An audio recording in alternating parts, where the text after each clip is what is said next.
নমস্কার, আমার কুতুকুন চ্যানেলে আমি কাজল দত্ত রায় বলছি। আজকে আমি অনেক দিন ধরে ভিডিও দিতে পারছি না, কারণ আমি আমার হাজবেন্ড দুজনেই খুব অসুস্থ। কিন্তু আজকে আমি একটা মাছের কালিয়া করছি, আপনাদের দেখাচ্ছি। দেখুন, যদি আবার আপনাদের পছন্দ হয় আপনারা করবেন। আমি একটু বেশিক্ষণ দাঁড়াতে পারবেন না বলে আমি অল্পক্ষণ দেখাচ্ছি। আমি প্রথমে এই তেজপাতা ফোড়ন দিয়েছি, তারপরে এই শুকনো লঙ্কা ফোড়ন দিয়েছি 3টে, আর এর সাথে ফোড়ন দিয়েছিলাম দারচিনি, লবঙ্গ আর এই গরম মশলা আর কি ফোড়ন দিয়ে নিয়েছি। নিয়ে তারপরে বেটে নিয়েছি রসুন আদা, বেটে নিয়ে রসুন আদা জিরে আর একটু শুকনো লঙ্কা আর অল্প একটু হলুদ, এগুলো সব মিক্সড করে বেটে নিয়েছি। টমেটো, এগুলো মিক্সড করে বেটে নিয়েছি। বেটে নিয়ে এই সর্ষের তেলটা একটু বেশি পরিমাণে দিয়েছিলাম, দিয়ে এই মশলাগুলো দিয়ে এই যে কষাচ্ছি। কষিয়ে এর যে ইয়েটা বেরিয়ে আসছে তেলটা, এবার আমি দেব এতে মাছটা আগেই ভেজে রেখেছি, এই যে মাছটা ভেজে রেখেছি। আর এতে দেব একটুখানি দই, এই দই দিলাম। দইটাকে আমি ভালো করে মিশাবো, নাইলে কিন্তু কেটে যাবে দইটা। এই যে দইটাকে আমি ভালো করে মিশাচ্ছি, দেখে নিন। এই যে মিশে যাচ্ছে।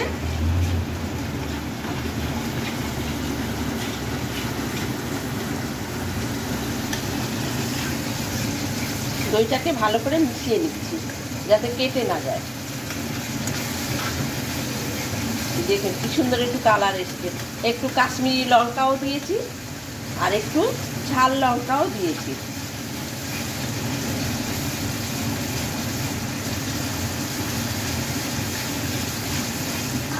খুব সুন্দর একটা গন্ধ বেরিয়েছে। আর যখন সর্ষের তেলটা দিয়েছিলাম, ফোড়নগুলোর সাথে একটু চিনি দিয়ে দিয়েছিলাম, তাহলে একটু মিষ্টি হলে মাছ খেতে ভালো হয়। দেখুন কি সুন্দর একটা কালার চলে আসছে।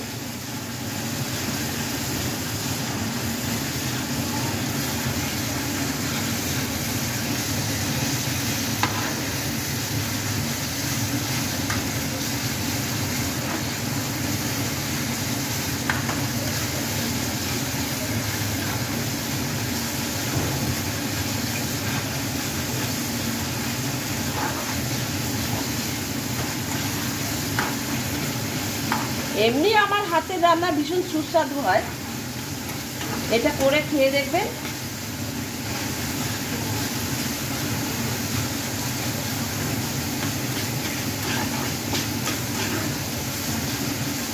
আচ্ছা, এতে একটুখানি এই গ্রেভিটার মধ্যে একটু জল দিয়ে দিলাম, অল্প একটু জল।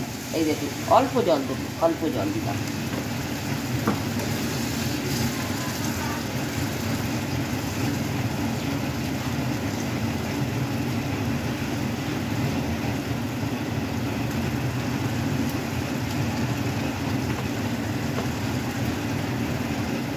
জলটা এবার ফুটে গেলে একটুখানি,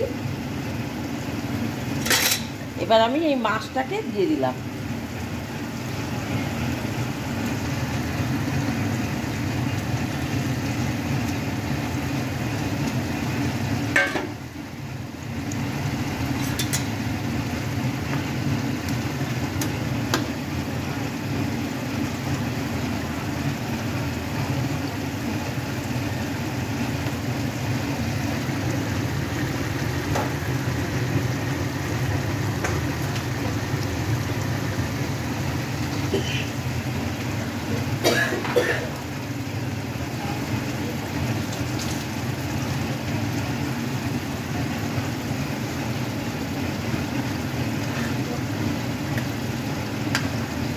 স্বাদ মতো একটু নুনও দিয়ে দিয়েছি।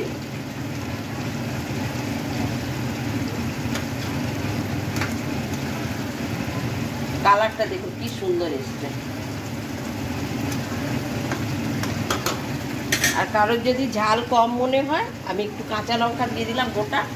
কারোর যদি মনে হয় সে খেয়ে নেবে এটা।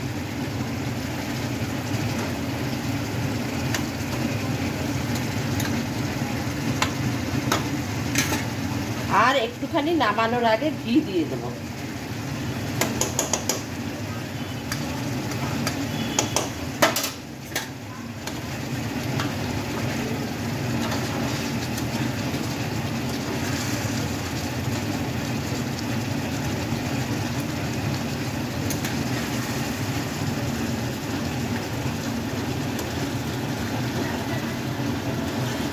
কারণ আমি পুরোটা দেখাতে পারলাম না এক এক করে, কারণ আমার হাজবেন্ডের শরীরটা খুব একটা ভালোও নেই, আর আমারও শরীরটা খুব একটা ভালো নেই, আর আমি রান্না খুব একটা দেখাই না। যদি এরকম কোনো দিন ভালো মন্দ কিছু দেখাই তো দেখাবো। আমার মাছ রান্না কমপ্লিট।